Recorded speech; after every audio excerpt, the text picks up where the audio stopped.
আসসালামু আলাইকুম তোমাদের সবাইকে স্বাগত জানাচ্ছি তোমাদের ওয়ান শটের আরেকটা নতুন ক্লাসে। যেমনটা তোমরা দেখতে পাচ্ছ যে আজকে আমরা তোমাদের জীববিজ্ঞান বইয়ের 12 অধ্যায় জিন তত্ত্ব ও বিবর্তন বা জীবের বংশগতি ও বিবর্তন, একই কথা মোটামুটি বলতে পারো, এই অধ্যায়টা পড়াশোনা করব। এই অধ্যায়টা শর্ট সিলেবাস হোক, ফুল সিলেবাস হোক, যেটাই হোক না কেন খুবই গুরুত্বপূর্ণ এবং সব সময় এই অধ্যায় থেকে একটা সৃজনশীল মাস্ট আসে।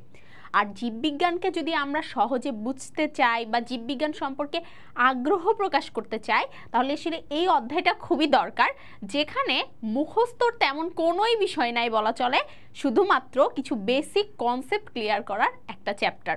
সো আশা করি যে তোমরা এই পুরো ক্লাসটা ধৈর্য ধরে করবে এবং এই ক্লাস শেষে তোমরা এই অধ্যায় সম্পর্কে একটা খুব ভালো ধারণা পাবে, প্লাস জীববিজ্ঞান সম্পর্কে ভয়টা কেটে গিয়ে জীববিজ্ঞানের প্রতি আগ্রহ তৈরি হবে। তো চলো ক্লাসটা শুরু করে দিই। তো ক্লাস শুরু করার আগে আমি আমার পরিচয়টা একটু দিয়ে নেই। আমি ফারিহা নাজনীন তন্দ্রা, বর্তমানে পড়াশোনা করছি উদ্ভিদ বিজ্ঞান বিভাগ, ঢাকা বিশ্ববিদ্যালয়। আর হ্যাঁ, একটা কথা তো বলাই হয় নাই, সেটা হচ্ছে এই জিন তত্ত্ব বা জিন তত্ত্বের জনক যিনি, আমাদের গ্রেগর জোহান মেন্ডেল, সে হচ্ছে আমার সবচেয়ে প্রিয় বিজ্ঞানী এবং জিন তত্ত্ব হচ্ছে আমার সবচেয়ে পছন্দের টপিক। তো এই অধ্যায়ে যখন আমরা জিন তত্ত্ব অংশটা পড়ি বা জীবের বংশগতি অংশটা পড়ি, তখন আমরা এই জিনিসগুলো মোটামুটি দেখতে পাই। এই অধ্যায়ের আসলে দুটো অংশ, আমরা যেরকম যদি নামে যাই, এই অধ্যায়ের একটা অংশ হচ্ছে জীবের বংশগতি, যেটা হচ্ছে আমাদের জিন তত্ত্ব নিয়ে পড়াশোনা, মানে জিন নিয়ে পড়াশোনা। আরেকটা হচ্ছে আমার বিবর্তন। এই জিন তত্ত্ব বা জীবের বংশগতি এই টপিকটা, এইটার জনক হচ্ছে আমাদের গ্রেগর জোহান মেন্ডেল এবং বিবর্তন বা ইভলিউশনের জনক হচ্ছে আমাদের ডারউইন, চার্লস ডারউইন, যার পুরো নাম। দুজনই অত্যন্ত এবং অসম্ভব লেভেলের ট্যালেন্টেড দুজন বিজ্ঞানী, ঠিক আছে। বিশেষ করে বলা চলে যে হচ্ছে আমাদের মেন্ডেলের থেকে আসলে বিবর্তন তত্ত্বের যে জনক যিনি, আমাদের ডারউইন, উনি হচ্ছে আরও বেশি ট্যালেন্টেড ছিলেন। তো এই অংশতে শুরুতেই আমরা যেই জিনিসটা পড়ব এবং এই চ্যাপ্টারটা যখন আমরা শেষ করে ফেলবো, আমরা এই চ্যাপ্টারটাতে শুধুমাত্র পড়েছি তা না, আমরা টেকনিকও শিখে ফেলবো, যে তোমরা পরীক্ষায় কিভাবে লিখবা সেভাবেই গোছানোভাবে এই চ্যাপ্টারটা পড়ানো হয়েছে। গ এবং ঘ, ক এবং খ এর জন্য কোন কোন অংশ গুরুত্বপূর্ণ, সাথে পাশাপাশি এমসিকিউ সিকিউর জন্য কোন কোন অংশ গুরুত্বপূর্ণ, সবই কিন্তু ক্লাসে বলে দেয়া হবে ইনশাল্লাহ। তো প্রথমে যে টপিকটা আসছে সেটা হচ্ছে আমাদের বংশগতি বা হেরিডিটি।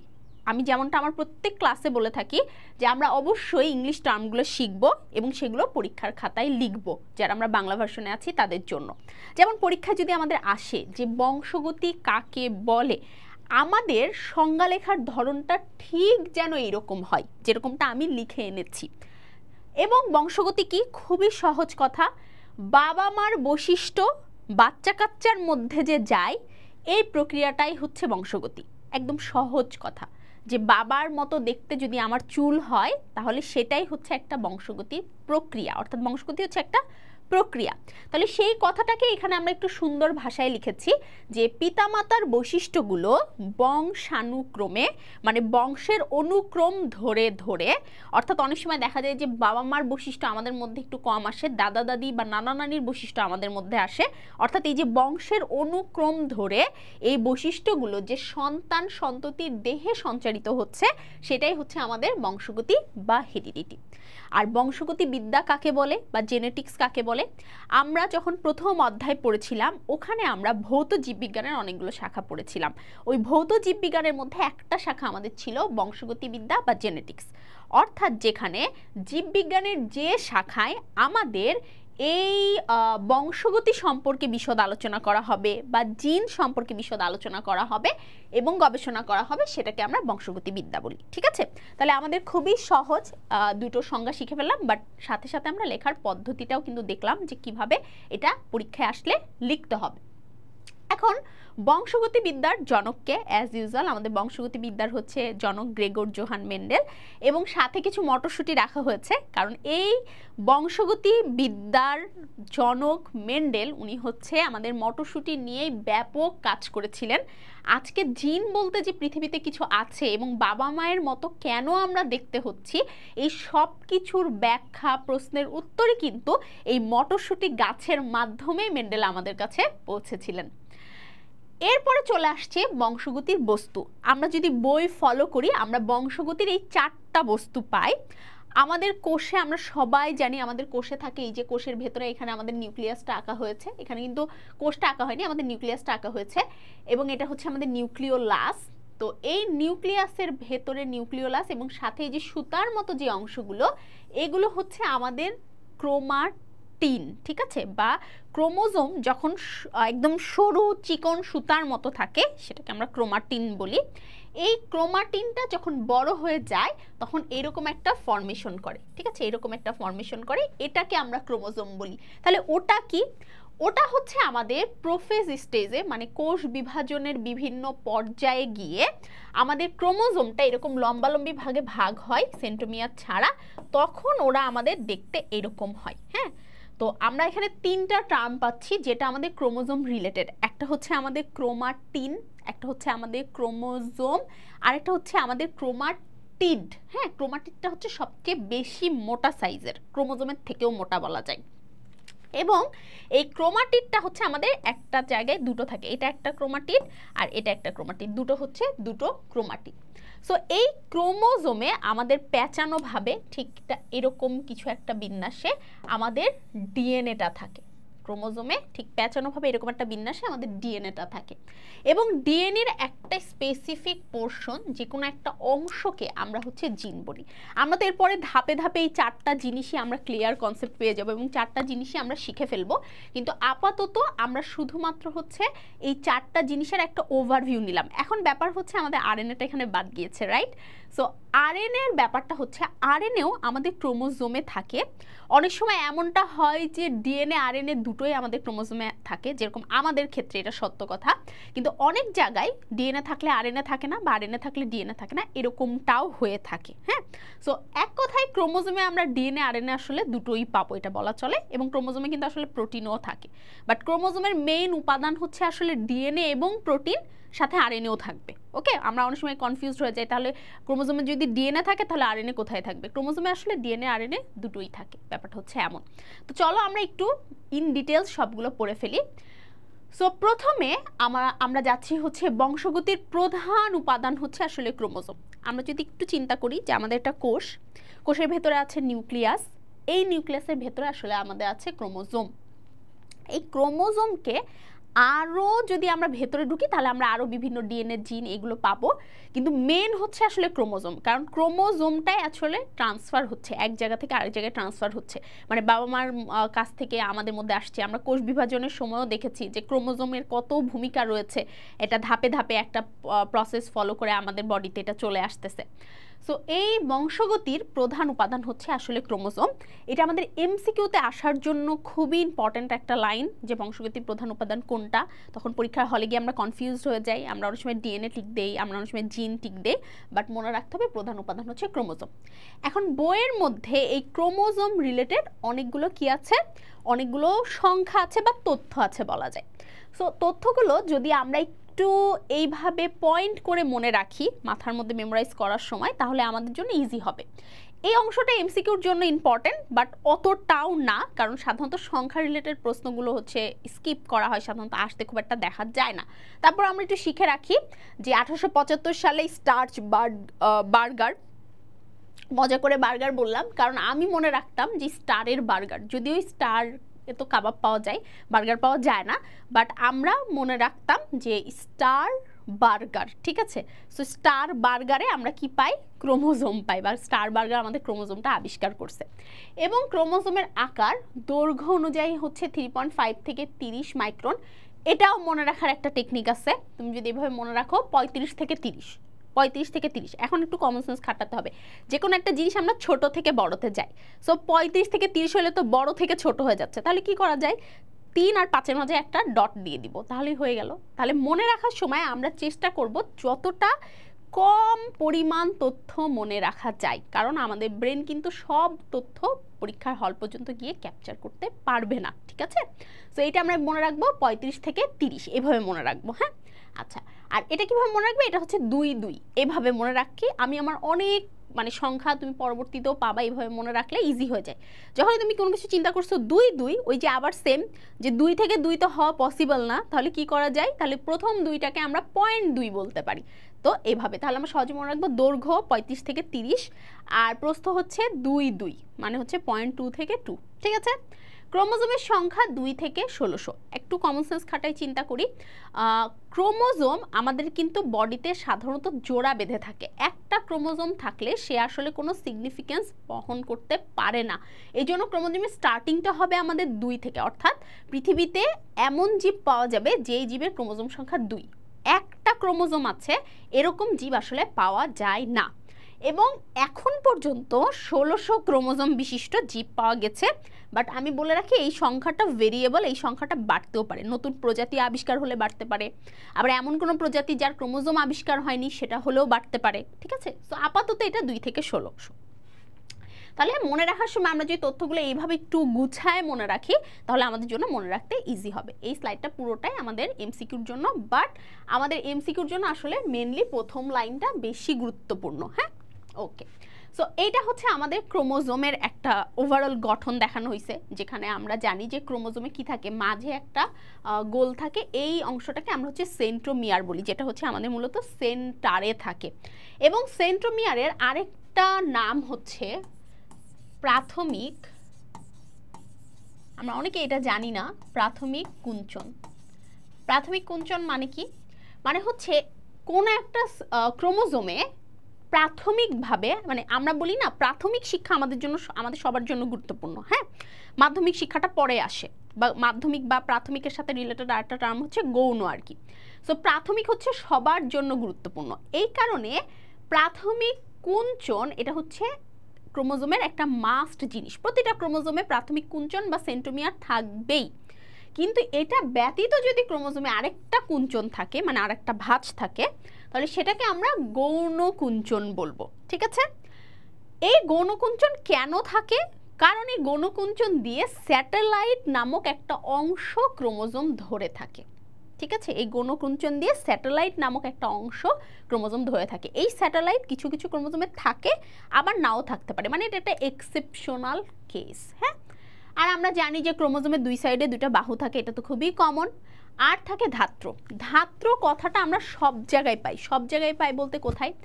যখনই আমরা মাইটোকন্ড্রিয়া পড়ি, ক্লোরোপ্লাস্ট পড়ি, সব জায়গায় আমরা ম্যাট্রিক্স কথাটা পড়ে আসছি না?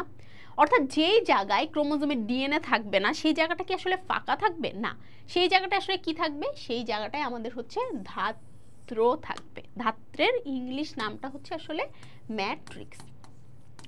সো ক্রোমোজোমের গঠন বর্ণনা করো আসলে আমরা তো সবাই বাহু আর সেন্ট্রোমিয়ার এটা সবাই জানি। এক্সট্রা করে যদি আমরা একটু গৌণ কুঞ্চন আর স্যাটেলাইটটা মনে রাখি তাহলে কিন্তু আমরা সুন্দর একটা ক্রোমোজোম এঁকে ফেলতে পারছি, হ্যাঁ?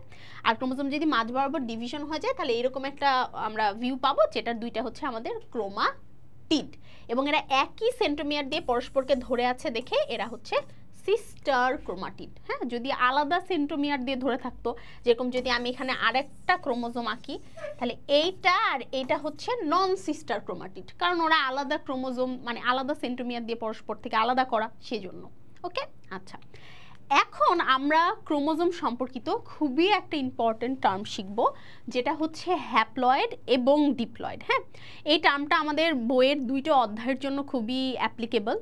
সেটা হচ্ছে একটা আমাদের কোষ বিভাজন 3rd চ্যাপ্টারের জন্য, আর আরেকটা হচ্ছে আমাদের এই চ্যাপ্টারটা, আমাদের বংশগতির যে চ্যাপ্টারটা আছে সেই চ্যাপ্টারের জন্য আমাদের এটা হচ্ছে ইম্পর্টেন্ট, হ্যাঁ? ওকে, ফাইন। সো হ্যাপ্লয়েড মানে কি? প্রথমে যদি আমরা আসি ডিপ্লয়েড মানে কি, ডাই মানে হচ্ছে আসলে 2। ডাই মানে কি? ডাই মানে হচ্ছে 2। যেহেতু ডিপ্লয়েড, ডাই মানে হচ্ছে আমাদের 2, সে কারণে আমরা দেখতে পাচ্ছি এখানে ক্রোমোজোম সবগুলো জোড়া বেঁধে বেঁধে আছে, মানে 2টো করে করে আছে। 2 মানে তো 1 জোড়া, রাইট? সো জোড়া বেঁধে বেঁধে আছে। আর এটার ক্ষেত্রে আমাদের ক্রোমোজোমগুলো জোড়া বেঁধে বেঁধে নাই, আমরা দেখতে পাচ্ছি যে এটার ক্ষেত্রে ক্রোমোজোমগুলো আমার সিঙ্গেল পেয়ার অফ ভাবে আছে, তাই না? তাহলে এক সেট ক্রোমোজোম হলে সেটা হ্যাপ্লয়েড, আর যদি এরকম জোড়া বেঁধে থাকে তাহলে হচ্ছে আমাদের ডিপ্লয়েড। এখন একটা প্রশ্ন আসতে পারে যে আমরা কি হ্যাপ্লয়েড নাকি আমরা ডিপ্লয়েড? আমরা যদি একটু বোঝার চেষ্টা করি যে আমাদের বডিতে যতগুলো কোষ আছে, আমরা জানি আমরা যখন প্রশ্ন করি যে আমাদের বডিতে বলো তো কয়টা ক্রোমোজোম আছে, আমরা সবাই একদম র্যান্ডমলি অ্যান্সার দিয়ে দিই যে 46 বা 46 বা 23 পেয়ার্স। হ্যাঁ, আমরা সবাই এটা একদম ফটাফট অ্যান্সার দিয়ে দিই। তো 46 বা পেয়ার মানে জোড়া, তার মানে খুব ভালোভাবে বোঝা যাচ্ছে যে আমরা কিন্তু আসলে ডিপ্লয়েড। কিন্তু কখনো কি আমরা ভেবে দেখেছি যে আমাদের বডিতে যে জনন কোষ আছে, সেই জনন কোষ শুধু থাকে না যখন আমরা খুবই ছোট থাকি তখন, কারণ তখন আমরা প্রজননক্ষম হই না, তখন আমাদের বডি জনন কোষ তৈরি করে না, এবং যখন অনেক বৃদ্ধ হয়ে যায় তখন। ওই দুটো এক্সেপশনাল কেস ছাড়া আমাদের বডিতে কিন্তু আসলে জনন কোষ থাকে। সো এই জনন কোষে আসলে ক্রোমোজোম সংখ্যা কত? আমরা সবাই জানি মিওসিস প্রক্রিয়ার মাধ্যমে জনন কোষটা উৎপন্ন হয়। তাহলে মিওসিস হলে এই ক্রোমোজোম নাম্বার কি হয়ে যাবে? হাফ হয়ে যাবে। আমরা সবাই জানি যে মিওসিস হলে ক্রোমোজোম সংখ্যা হচ্ছে আবার হাফ হয়ে যায়। তাহলে তখন আমাদের 23টা ক্রোমোজোম হয়ে যাবে না, কারণ মিওসিস হলে তো ক্রোমোজোম সংখ্যা হাফ হয়ে যায়। এবং এটা কি? এটা হচ্ছে আমাদের জনন কোষ। তো ব্যাপারটা হচ্ছে আমাদের বডিতে কিন্তু আসলে হ্যাপ্লয়েড কোষও থাকে, ডিপ্লয়েড কোষও থাকে, কিন্তু আমরা নিজেদেরকে ডিপ্লয়েড এ কারণে বলি কারণ আমাদের বডির ম্যাক্সিমাম ক্রোমোজোম নাম্বারই হচ্ছে আমাদের হচ্ছে ডিপ্লয়েড সংখ্যক, মানে 23 জোড়া আকারে থাকতেছে, কারণ আমাদের বডিতে দেহকোষের সংখ্যাই তো বেশি, জনন কোষের সংখ্যার কয়টাই আছে, খুব কম পরিমাণ আছে। তো যাক, এই পুরো কনসেপ্টটা আমরা আরও ক্লিয়ার হব যখন আমরা সেক্স ক্রোমোজোম সম্পর্কে পড়াশোনা করব, এরপরেই যেটা আছে, ঠিক আছে?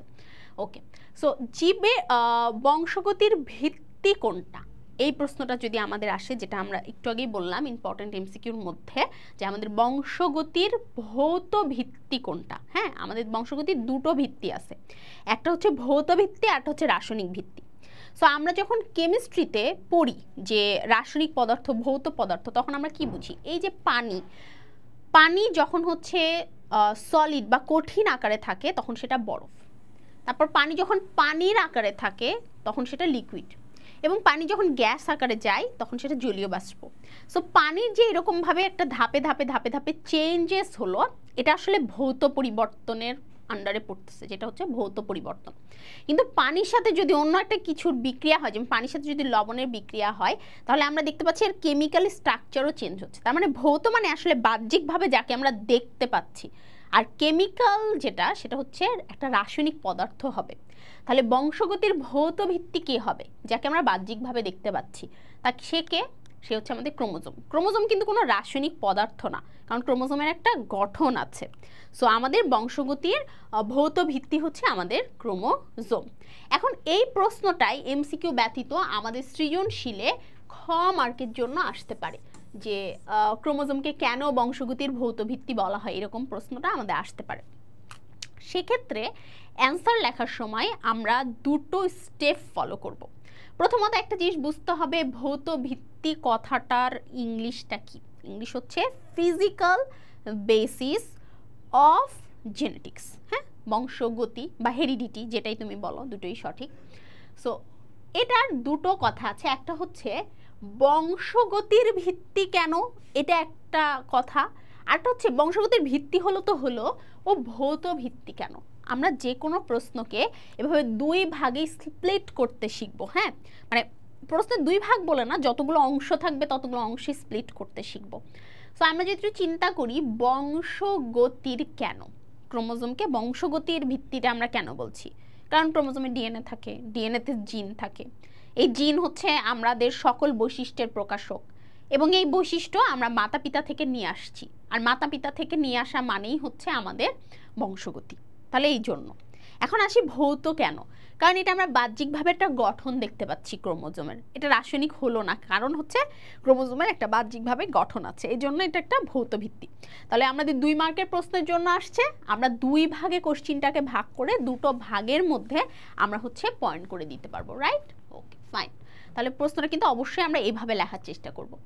এখন চলে আসি আমাদের ক্রোমোজোম শেষ, এখন চলে আসি আমাদের ডিএনএর কাছে। হ্যাঁ, সো ডিএনএ আমরা দেখতে পাচ্ছি যে এখানে আমাদের ডিএনএর এই গঠন যেটা আছে এটা আমাদের আসলে রাসায়নিক গঠন, কারণ ডিএনএ আসলে একটা রাসায়নিক পদার্থ, হ্যাঁ, আর এটা হচ্ছে আমাদের ভৌত গঠন।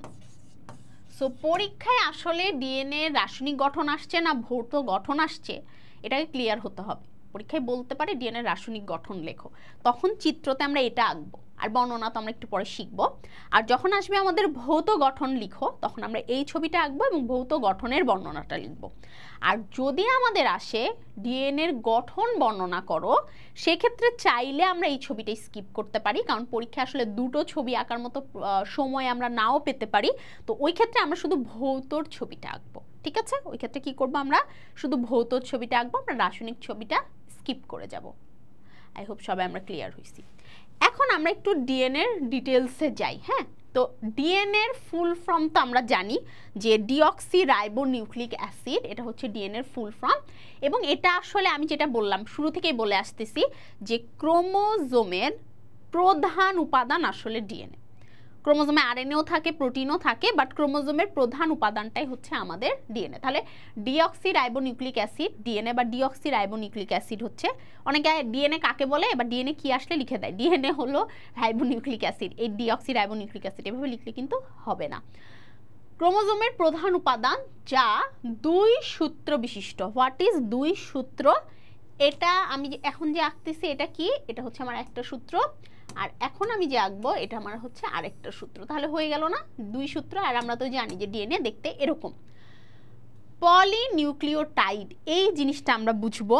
নিউক্লিওটাইড কি আর পলি কি? পলি মানে হচ্ছে অনেকগুলা, আর নিউক্লিওটাইড মানে কি আমরা একটু পরেই আসতেছি যে নিউক্লিওটাইড মানে জিনিসটা কি। পলি মানে হচ্ছে অনেকগুলা, তাহলে আমরা আপাতত শিখতেছি অনেকগুলো নিউক্লিওটাইড দিয়ে ডিএনএ আসলে তৈরি। এবং এটা দেখতে কেমন, সর্পিল আকার, সাপের মতো। আমরা খাতা যখন স্পাইরাল করি আমরা একটা প্যাঁচানো একটা রিংয়ের মতো জিনিস খাতার সাথে দেখি না, তাহলে ওইটার মতোই কিন্তু এই জিনিসটা, এটা হচ্ছে সর্পিল আকার।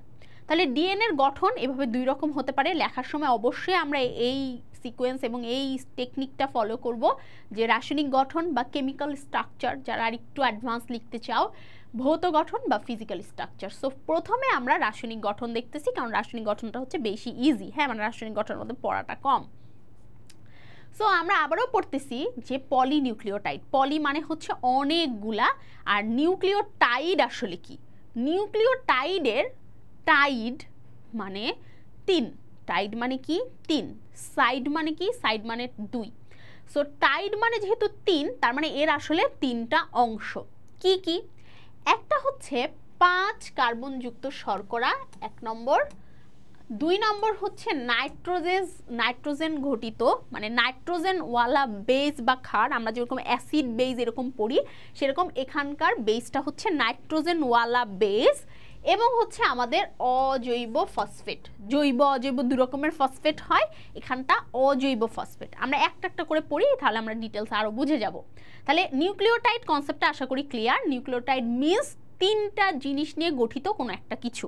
সো নিউক্লিওটাইড আমরা দেখতে পাচ্ছি যে তিনটা জিনিস কি কি এগুলো নিয়ে গঠিত।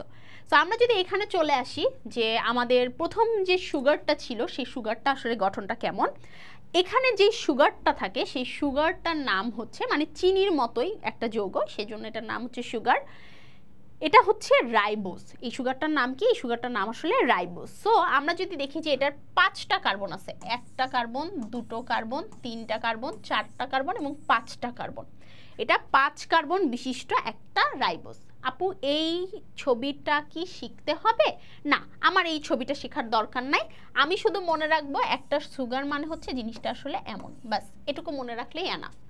তারপরও যদি কেউ এই ছবি শিখতে চাও, এই ছবি শেখার খুবই সিম্পল টেকনিক হচ্ছে এখানে একটা ও দিবা।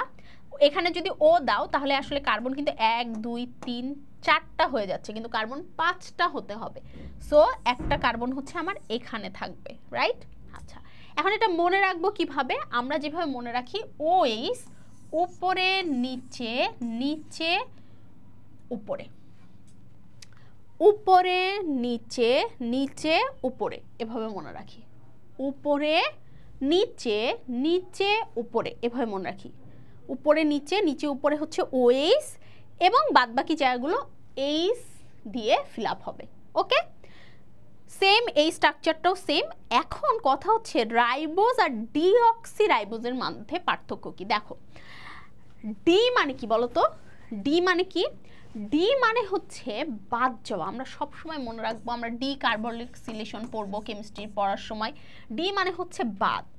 অক্সি মানে কি? অক্সি মানে হচ্ছে অক্সিজেনওয়ালা কোনো একটা কিছু। তাহলে এই যে অক্সিজেনওয়ালা কোনো একটা কিছু, এটা হচ্ছে অক্সি রাইবোজ। ওকে, তাহলে ডিঅক্সি রাইবোজ মানে হচ্ছে বাদ যাওয়া অক্সিজেন। কোথায় অক্সিজেন বাদ গেছে তোমাকে শুধু এই কথাটা মনে রাখতে হবে। তোমাকে মনে রাখতে হবে যে এইটার 2 নম্বর কার্বনের একটা অক্সিজেন নাই। আমরা যেরকম দেখলাম এখানে অক্সিজেন ছিল, বাট এখানে অক্সিজেনটা নাই। তাহলে এই 5 কার্বন যুক্ত শর্করা, এটার নাম ডিএনএর ক্ষেত্রে কি? ডিএনএর ক্ষেত্রে হচ্ছে ডিঅক্সি রাইবোজ। আর রাইবোজ কোথায় থাকে? আরএনএতে, কারণ ওইটার নাম হচ্ছে রাইবোনিউক্লিক অ্যাসিড। তাহলে ডিঅক্সি রাইবোজ আমাদের 5 কার্বনযুক্ত শর্করা, ওর যে আমার হচ্ছে সুগারটা সেটা হচ্ছে ডিঅক্সি রাইবোজ। সাইমultaneously আমরা যদি আরএনএটা পড়ে ফেলি, তাহলে আরএনএর 5 কার্বনযুক্ত শর্করার নাম হচ্ছে রাইবোজ। তাহলে আমাদের প্রথমটা হয়ে গেল। আমরা সেকেন্ডটাতে যদি আসি, নাইট্রোজেন বেস বা ক্ষার, আমরা প্রথমে শিখে নিব যে নাইট্রোজেন বেস বা ক্ষার 2 রকমের হয়। একটা হচ্ছে পিউরিন, আরটা হচ্ছে পাইরিমিডিন। ঠিক আছে, একটা হচ্ছে পিউরিন, আরটা হচ্ছে পাইরিমিডিন। পিউরিন 2 ধরনের হয়, একটা হচ্ছে অ্যাডিনিন, একটা হচ্ছে গুয়ানিন, এজি। ওকে, আর পাইরিমিডিন 3 ধরনের হয়, থায়ামিন, সাইটোসিন এবং ইউরাসিল। এখন ইউরাসিলটা আমরা কেন লিখি নাই? কারণ আরএনএতে আমাদের এই থায়ামিনের পরিবর্তে ইউরাসিলটা থাকে, আর ডিএনএতে ইউরাসিলের পরিবর্তে থায়ামিনটা থাকে। ওকে, তাহলে আরএনএর ক্ষেত্রে ডিএনএর ক্ষেত্রে সব কিছু সেম, খালি পাইরিমিডিনটা এর পরিবর্তে ইউ থাকে, আর ওখানে হচ্ছে ইউ এর পরিবর্তে এ থাকে। এইটাই ডিফারেন্সেস। বাট আমরা একসাথে পড়ে ফেলতে পারি যে পিউরিন হচ্ছে 2টা, এজি, অ্যাডিনিন, গুয়ানিন। পিউরিন যেহেতু আগে পড়ছি, সো এ দিয়ে স্টার্ট করতে পারো, এ এবং জি। আর পাইরিমিডিন হচ্ছে সিইউটি। হ্যাঁ, সিইউটি এরকম মনে রাখতে পারো, সিইউটি বা টিসিইউ। হ্যাঁ, টিসি দিয়ে দেওয়া হয়েছে তোমাকে, টিসিইউ এভাবে মনে রাখতে পারো, তোমার ইচ্ছা। সো এটা পাইরিমিডিন। এই জিনিসগুলা মানে এইবার হচ্ছে ডিএনএতে, তাহলে নিচের কোনটি পাওয়া যায়? ডিএনএতে কি রাইবোজ সুগার পাওয়া যায়? ডিএনএতে ডিঅক্সি রাইবোজ সুগার পাওয়া যায়। ডিএনএতে কি ইউরাসিল পাওয়া যায়? আমরা একটু আগে পড়লাম ডিএনএতে হচ্ছে ইউরাসিল পাওয়া যায় না, তাহলে ইউরাসিল পাওয়া যায় না। ডিএনএতে কি অ্যাডেনিন পাওয়া যায়? ইয়েস, ডিএনএতে অ্যাডেনিন পাওয়া যায়। আর 4 নম্বর যেটা ফসফরিক অ্যাসিড, ডিএনএতে ফসফরিক অ্যাসিড পাওয়া যায় না, এটা ফসফেট গ্রুপ পাওয়া যায়। ফসফরিক অ্যাসিড আর ফসফেট গ্রুপের মধ্যে পার্থক্য কি আমরা যদি একটু বুঝি, যে আমাদের যে 3 নম্বর যেটা ছিল, আচ্ছা, সো আমাদের যে 3 নম্বর যে ব্যাপারটা ছিল, আমরা যদি একটু আসি, অজৈব ফসফেট এই ব্যাপারটা যে ছিল, এই অজৈব ফসফেট আসলে হচ্ছে আমি যদি বলি H3PO4, এটা আসলে একটা ফসফরিক অ্যাসিড। হ্যাঁ, এটা হচ্ছে একটা ফসফরিক অ্যাসিড। আর PO4 3- এইটা হচ্ছে আমার ফসফেট গ্রুপ। সো এই ফসফেট গ্রুপটা আমাদের ডিএনএতে পাওয়া যায়। এখন প্রশ্ন আসতে পারে, আপু অজৈব আর জৈবর মধ্যে পার্থক্য কি? আমি এটা কিভাবে বুঝবো? এই প্রশ্নটা খুবই কমন এখানে। সো অজৈব এবং জৈবর মধ্যে পার্থক্য হচ্ছে, অজৈবতে সব সময় মানে কার্বন এবং হাইড্রোজেন এই দুটো জিনিস আসলে থাকবে না। আর জৈব বলতে আমরা বুঝাই যেটাতে কার্বন এবং হাইড্রোজেন থাকবে। এছাড়াও জৈব এবং অজৈবর অনেক ডিফারেন্ট সংজ্ঞা আছে। যেরকম হচ্ছে জৈব মানে কি? জীবের দেহে তৈরি হওয়া কোনো একটা যৌগ। আর অজৈব মানে যা জীবের দেহে তৈরি হয় নাই। কোথায় তৈরি হয়েছে? রাসায়নিকভাবে তৈরি হয়েছে, প্রকৃতিতে পাওয়া গিয়েছে, এরকম হতে পারে। ওকে, তো আপাতত আমাদের শুধু এটুকু জানলেই হবে, অজৈব ফসফেট মানে হচ্ছে আমাদের এই জিনিসটা। ঠিক আছে, তাহলে আমরা পরের অংশে চলে আসি। সেটা হচ্ছে এতক্ষণ পর্যন্ত আমরা শিখলাম ডিএনএর রাসায়নিক গঠন, এখন আমরা শিখব ডিএনএর ভৌত গঠন। তো ডিএনএর রাসায়নিক গঠনের পরে এবার আমরা ডিএনএর ভৌত গঠন বা ফিজিক্যাল স্ট্রাকচার পড়ব। এই ভৌত গঠন বা ফিজিক্যাল স্ট্রাকচার পড়ার জন্য আমরা কিছু সিম্পল টেকনিক্স বা রুলস ফলো করব। সেটা হচ্ছে আমরা এই মানে এটা দেখে মনে হতে পারে যে এখানে অনেক কিছু পড়ার আছে, বাট এখানে আসলে খুবই সিম্পল ছোট কিছু কিছু ওয়ার্ড মনে রাখলেই হবে। যেরকম প্রথম ব্যাপারটা হচ্ছে এ ডাবল বন্ড টি এবং জি ট্রিপল বন্ড সি। এই কথা দুটোর অর্থ কি? এই কথা দুটোর অর্থ হচ্ছে এ সবসময় টি এর সাথেই থাকে, এ কখনো টি ছাড়া অন্য কারোর সাথে থাকে না, এবং জি সবসময় সি এর সাথেই থাকে। অর্থাৎ আমরা যদি ভাবে মনে রাখি যে at G C, at G C, তাহলেই কিন্তু সহজ হয়ে যাচ্ছে। এবং প্রথমটা হচ্ছে আমাদের ডাবল বন্ড, এর পরটা হচ্ছে আমাদের ট্রিপল বন্ড। তাহলে বর্ণনাতে আমরা লিখতে পারি এ সবসময় টি এর সাথে থাকে এবং দুটো বন্ড দিয়ে যুক্ত থাকে, আর জি সবসময় সি এর সাথে যুক্ত হয় এবং ট্রিপল বন্ড দিয়ে যুক্ত হয়। এখন এই এ কি ছিল এবং জি কি ছিল? এরা ছিল পিউরিন, পিউরিন। এবং টি কি ছিল এবং সি কি ছিল? এরা ছিল পাইরিমিডিন, পাইরিমিডিন। তার মানে একটা পিউরিন সবসময় একটা পাইরিমিডিনের সাথে যুক্ত হয়, কখনোই পিউরিন পিউরিনের সাথে বা পাইরিমিডিন পাইরিমিডিনের সাথে যুক্ত হয় না। তাহলে কিন্তু আমরা এই দুটো জিনিস দিয়ে খুব সুন্দর করে 3টা পয়েন্ট লিখে দিতে পারি, এবং চাইলে কিন্তু 3টা পয়েন্টের ছোট ছোট নামও দিতে পারি। ঠিক আছে, যে কার সাথে কি যুক্ত হলো এরকম টাইপ অফ নাম বা সংযুক্তকরণ এরকম নাম দিতে পারি। এরপরে কিছু সংখ্যার খেলা একই সাথে শিখে ফেলবো, অর্থাৎ ডিএনএ এর ভৌত গঠন পড়তে গেলে আমাদের কিছু সংখ্যার ব্যাপার স্যাপার আছে, সেটা আমরা একই সাথে পড়বো। আমরা যদি একটা ডিএনএ এর পূর্ণ ঘূর্ণন দেখি, পূর্ণ ঘূর্ণন বলতে কি বুঝি আমরা এটা বুঝি, ব্যাপারটা হচ্ছে একটা ডিএনএ কে এতখানি করলে এটা পূর্ণ ঘূর্ণন হয় না, যখন ও একটা এস কমপ্লিট করে তখন সেটাকে আমরা পূর্ণ ঘূর্ণন বলি। অর্থাৎ এইরকম একটা জিনিসকে আমরা পূর্ণ ঘূর্ণন বলতে পারি, যেরকম আমরা ছবিতে দেখছি যে এই অংশটা একটা পূর্ণ ঘূর্ণন, one complete turn. So one complete টার্নের দৈর্ঘ্য আমার কতটুকু? ওয়ান কমপ্লিট টার্নের দৈর্ঘ্য হচ্ছে আমার 34 আর্মস্ট্রং। আর্মস্ট্রং মানে কি? আর্মস্ট্রং একটা ইউনিট, এই আর্মস্ট্রং মানে হচ্ছে 10⁻⁻10 মিটার। হ্যাঁ, মানে মিটারকে এইরকম 10⁻10 ভাগ করলে যে 1 ভাগ পাওয়া যায়, মানে 1 মিটারকে 10⁻10 ভাগ করলে যে 1 ভাগ পাওয়া যায়, সে এক ছোট্ট ভাগটা হচ্ছে আর্মস্ট্রং। মানে বোঝা যাচ্ছে যে এটা কতটা ক্ষুদ্র। তো ওয়ান কমপ্লিট টার্নে আমার 34টা মানে 34 দৈর্ঘ্য বিশিষ্ট হচ্ছে আর্মস্ট্রং থাকে। একটা কমপ্লিট টার্নের দৈর্ঘ্য হচ্ছে 34 আর্মস্ট্রং, এবং প্রতিটা কমপ্লিট টার্নে আমার 10টা নিউক্লিওটাইড থাকে। প্রতিটা কমপ্লিট টার্নে আমার 10টা নিউক্লিওটাইড থাকে। তার মানে পরপর দুটো নিউক্লিওটাইডের দূরত্ব কত হবে? আমার 34/10 সমান সমান 3.4 আর্মস্ট্রং হবে। খুবই ইজি ব্যাপারটা। তাহলে ওই সংখ্যা দিয়ে আমরা ওই সংখ্যা মনে রাখতে পারি, একটা সংখ্যা দিয়েই। আর আরেকটা হচ্ছে এই যে দুটোর মাঝখানের দূরত্বটা কত? এই দুটোর মাঝখানের দূরত্ব হচ্ছে 20 আর্মস্ট্রং, বা এটা একটা ব্যাস বলা যেতে পারে। ডিএনএ এর ব্যাস কত? ডিএনএ এর ব্যাস হচ্ছে 20 আর্মস্ট্রং। তাহলে আমরা কিন্তু এটার পয়েন্টের নাম হচ্ছে ব্যাস, তারপর হচ্ছে পূর্ণ ঘূর্ণনের দৈর্ঘ্য, নিউক্লিওটাইডের দূরত্ব, এরকম নাম দিয়ে এগুলো লিখে ফেলতে পারি।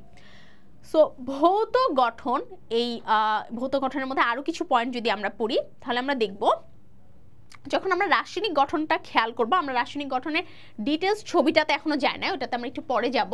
সো এই ছবিটাতে আসলে যেটা আছে, যে আমরা জানতাম যে এখানে আমাদের 1 নম্বর কার্বন, এখানে 2 নম্বর, এখানে 3 নম্বর, এখানে 4 নম্বর, এখানে 5 নম্বর। তার মানে এখানে কিন্তু 5 নম্বর কার্বন আছে। দ্যাট মিনস এটা 5 প্রাইম প্রান্ত।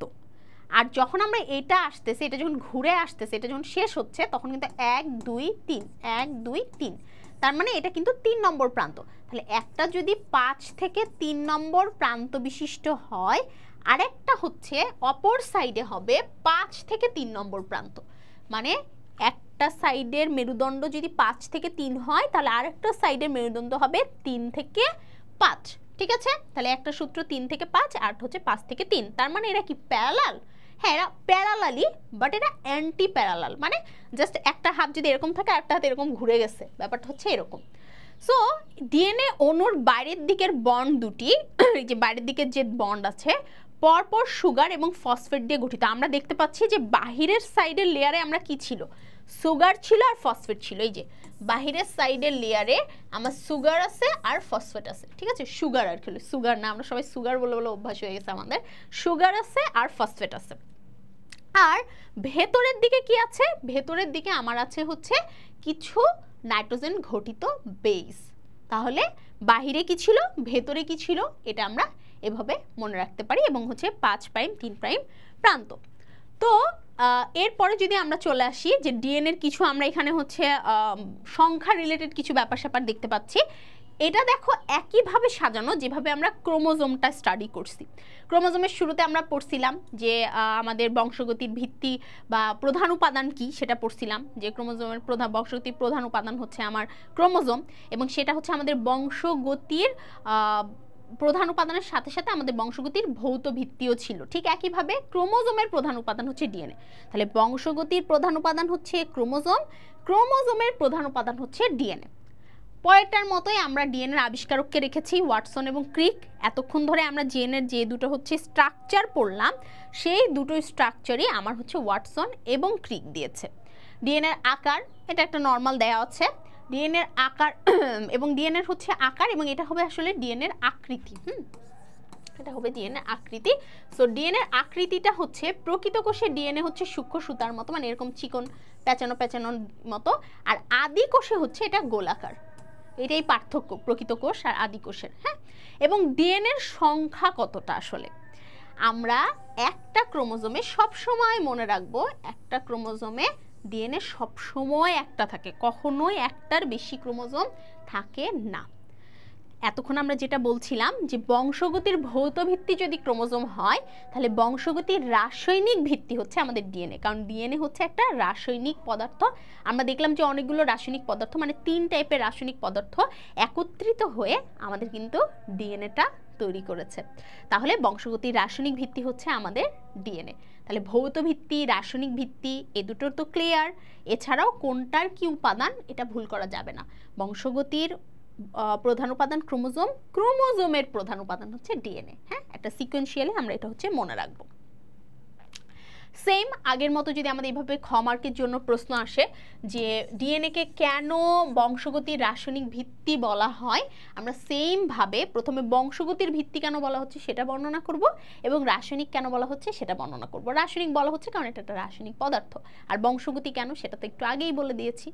ওকে, এইবার আরএনএতে যাওয়ার আগে আমি একটা জিনিস তোমাদের একটু ক্লিয়ার করে দিই। আমাদের যে ছবিটা আছে আমাদের যে ভৌত ছবিটা আছে, সেই ভৌত ছবিটা এরকম হবে। এখানে তোমার 34 আর্মস্ট্রং, 3.4 আর্মস্ট্রং, এই ব্যাপারগুলো ক্লিয়ার থাকতে হবে। 20 আর্মস্ট্রং, এই ব্যাপারগুলো সবসময় ক্লিয়ার থাকতে হবে। এবং এখানে আমাদের দেখো একটা হচ্ছে গভীর খাঁজ আছে, একটা অগভীর খাঁজ আছে। যখন আমরা একটা টার্ন করি, আমরা যখন ডিএনএ আঁকি, আমরা বুঝতে পারবো যে একটা খাঁজ দেখবা যে একটু বেশি ভেতরের দিকে ঢুকে গেছে, সেটা আমাদের হচ্ছে মেজর গ্রুপ, মানে গভীর খাঁজ। আর যেটা আমাদের অল্প ভেতরের দিকে ঢুকেছে সেটা হচ্ছে আমাদের মাইনর গ্রুপ বা অগভীর খাঁজ। দেখো এই পোর্শনটা ছোট এবং এই পোর্শনটা কিন্তু আমার বড়, এই জন্য কিন্তু এটা গভীর ভাঁজ। হ্যাঁ, আর এছাড়াও আমরা যে আগে যে ছবিটা দেখেছি, এই ছবিটা যদি একটু খেয়াল করি, এই ছবিটা আঁকা খুবই সহজ। অনেকে এই ছবিটা আঁকতে পারো না। এই বরাবর সুগারগুলো সোজা করে এঁকে ফেলবা, এই বরাবর সুগারগুলো উল্টা করে আগে এঁকে ফেলবা। অর্থাৎ এই 5টা একটা পেন্টাগন যে শেপ, এক বরাবর সোজা করে আঁকবা আর আরেক বরাবর হচ্ছে তোমার উল্টা করে এঁকে ফেলবা। আগে এই জিনিসটা কমপ্লিট করো। এরপরে তুমি যে 2টা সুগার আসছো, 2টা সুগারের এই অংশটুকু 5 আর 3 নম্বর কার্বন, 5 আর 3 নম্বর কার্বন, 5 আর 3 নম্বর কার্বন গোল গোল করে এঁকে দাও। এই গোল বলতে আমরা বুঝাচ্ছি ফসফেট। এবং এই সাইডে ওর যে একটা মাথা আছে, এই মাথাটা সবসময় মনে রাখবে, এই মাথা থেকে কখনোই, দেখো খেয়াল করে, এই মাথা থেকে এবং এই মাথা থেকে কখনোই আমার হচ্ছে নাইট্রোজেন ঘটিত বেসটা অ্যাড হয় না। নাইট্রোজেন ঘটিত বেস সবসময় এই মাথা থেকে অ্যাড হয়। অর্থাৎ 2 নম্বর কার্বনের সাথে, 2 নম্বর না, 1 নম্বর কার্বনের সাথে আমার নাইট্রোজেনাস বেসটা অলওয়েজ অ্যাড হয়। এই যে 1 নম্বরের সাথে আমাদের নাইট্রোজেনাস বেসটা অলওয়েজ অ্যাড হয়। হ্যাঁ, সো 1 নম্বর কার্বনের সাথে কিন্তু এটা হচ্ছে অ্যাড হয়ে থাকবে। কিছু এটি দিবা, কিছু জিসি দিবা, কিছু এটি দিবা, কিছু জিসি দিবা, ব্যাস। এটা কিন্তু আঁকা অনেক সহজ, এটা এমন কঠিন কিছু না। আচ্ছা, এরপরে আমাদের চলে আসতেছি যেই ইয়েতে, সেটা হচ্ছে আরএনএ। আরএনএ কিন্তু অলরেডি আমরা যখন ডিএনএ পড়ছি আমাদের আরএনএ পড়া হয়ে গিয়েছে। এখানে জাস্ট একটা রিভিউ করা যে আরএনএ বা রাইবোনিউক্লিক অ্যাসিড হচ্ছে একটা বংশগতি বস্তু যা কিন্তু এক সূত্র বিশিষ্ট এবং পলিনিউক্লিওটাইডের, ওটা ছিল সর্পিলাকার গঠন, এটা হচ্ছে সরল গঠন। মানে এই স্লাইডে আরএনএ এবং ডিএনএ একই সিকোয়েন্স এবং একই প্যাটার্নে ফলো করা হয়েছে যেন তুমি খুব সহজেই মনে রাখতে পারো। তো এরপরে হচ্ছে আমার সেম রাসায়নিক গঠন, রাসায়নিক গঠনে আমার সেম আগের মতোই জিনিসগুলো লেখা হয়েছে, এখানে সেম আগের মতোই সব কিছু আছে। আরএনএতে নিচের কোনটি পাওয়া যায়, আমরা যেরকম ডিএনএতে পড়ছিলাম একটা প্রশ্ন যে আরএনএতে নিচের হচ্ছে কোনটি পাওয়া যায় না। সো আরএনএতে রাইবোজ সুগার হ্যাঁ পাওয়া যায়, ইউরাসিল হ্যাঁ পাওয়া যায়, অ্যাডিনিনও পাওয়া যায়, আমাদের কিন্তু ফসফেটও পাওয়া যায়। আসলে এখানে আরএনএতে 4টা জিনিসই আমাদের কিন্তু পাওয়া যাচ্ছে, ঠিক আছে। এখানে অ্যাডেনিন লেখা হয়েছে বাট এটা কনফিউজ হওয়ার কিছু না, আমাদের 4টা জিনিসই পাওয়া যাবে। সো এরপরে আসছে আরএনএ। আরএনএর এই যে এরকম যে পেঁচানো স্ট্রাকচারটা, এটা তো আগের থেকে আরও বেশি সহজ। এখানে অ্যাডেনিন, সাইটোসিন এগুলো দেখানো হচ্ছে, এগুলো তোমাদের লাগবে না। আমরা আরএনএর ডিএনএর পার্থক্যতে চলে যাই। যখনই আমাদের পরীক্ষায় ডিএনএ এবং আরএনএর পার্থক্য জিনিসটা আসে, আমরা সবসময় মনে রাখবো আমরা এই পার্থক্য লেখার সময় কখনোই কি করব না বলো তো, 2টা ছকে লিখবো না। আমরা পার্থক্য সব সময় 3টা ছকে লিখবো। 3টা ছক বলতে কি, আমরা এই সাইডে আরেকটা ছক আঁকবো, যেই ছকে আমরা লিখবো পার্থক্যের বিষয়। সো আমি তোমাদের জন্য শুধু পার্থক্যের বিষয় লিখে দিচ্ছি, ফিল আপ তোমরা করবা, ঠিক আছে। আমি এই জায়গাটাতে, এই জায়গায় যেহেতু স্পেসটা কম, সো মোটামুটি এই জায়গার মধ্যে আমি তোমাদের পার্থক্যের বিষয়টা লিখে দিচ্ছি। দেখো প্রথমে কি, প্রথমে হচ্ছে গঠন, যে একটা কি সরলাকার গঠন, একটা হচ্ছে সর্পিলাকার গঠন সেটা। তারপরে আমাদের হচ্ছে এখানে নাইট্রোজেন বেজ এখানে কি কি আছে, এখানে কি কি আছে সেটা। তারপর আমাদের সুগার, এখানে কি কি আছে, তোমরা অবশ্যই বাংলায় লিখবা, সুগার এখানে কি আছে ওখানে কি আছে সেটা। তারপরে আমাদের হচ্ছে ছবি আঁকবা একটা, যে ডিএনএর ছবি কেমন, আরএনএর ছবি কেমন সেটা। তারপরে হচ্ছে আমাদের ডিএনএ কোথায় পাওয়া যায়, ডিএনএর অবস্থান, হ্যাঁ এটা। তারপর আরএনএর অবস্থান কোথায় সেটা। আলাদা করে চাইলে লিখতে পারো যে হচ্ছে বন্ডিং, ওখানে আসলে ডবল বন্ডিং, ট্রিপল বন্ডিং থাকে, যেটা আসলে আরএনএতে পসিবল না, কারণ আরএনএ তো হচ্ছে সিঙ্গেল স্ট্র্যান্ড। সো আরএনএতে ডবল বন্ডিং, ট্রিপল বন্ডিং থাকা পসিবল হবে না। 1 2 3 4 5 6 6টা পয়েন্ট লিখে দিয়েছি। তারপরে তোমরা হচ্ছে যে আকার আকৃতি আছে সেগুলো লিখো, কিন্তু তোমরা পয়েন্ট বাড়াতে পারো, আকার, তারপর আমার আকৃতি, এগুলো লিখো, পয়েন্ট বাড়াতে পারো, যেগুলোর কিন্তু সুন্দর করে আমরা দুটোই একসাথে সাইমালটেনিয়াসলি কিন্তু শিখে আসলাম। এটা কিন্তু আমাদের সিকিউর জন্য অনেক ইম্পর্টেন্ট। তাহলে সিকিউর জন্য আমাদের ডিএনএ আরএনএর গঠন, এদের পার্থক্য, বিশেষ করে ডিএনএর গঠনটা ছবি সহ এবং আরএনএ ডিএনএর পার্থক্যটা খুবই খুবই ইম্পর্টেন্ট। কোষের সর্বত্র বিরাজমান থাকে কোনটা, ডিএনএ কিন্তু শুধুমাত্র নিউক্লিয়াস, মাইটোকন্ড্রিয়া এবং প্লাস্টিডে থাকে, এছাড়া কিন্তু অন্য জায়গায় থাকে না। ডিএনএ আমরা অনেক সময় মনে করি শুধু নিউক্লিয়াসে থাকে, বাট নিউক্লিয়াস ছাড়াও প্লাস্টিড এবং মাইটোকন্ড্রিয়াতে থাকে। ক্রোমোজোম অবভিয়াসলি না, ক্রোমোজোম শুধু নিউক্লিয়াসের মধ্যে থাকে।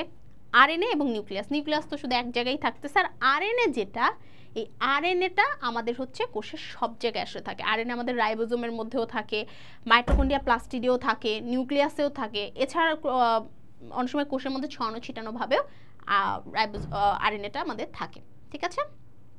ওকে, সো আরএনএর প্রসঙ্গ আসলে আমাদের ভাইরাসের প্রসঙ্গ চলে আসে।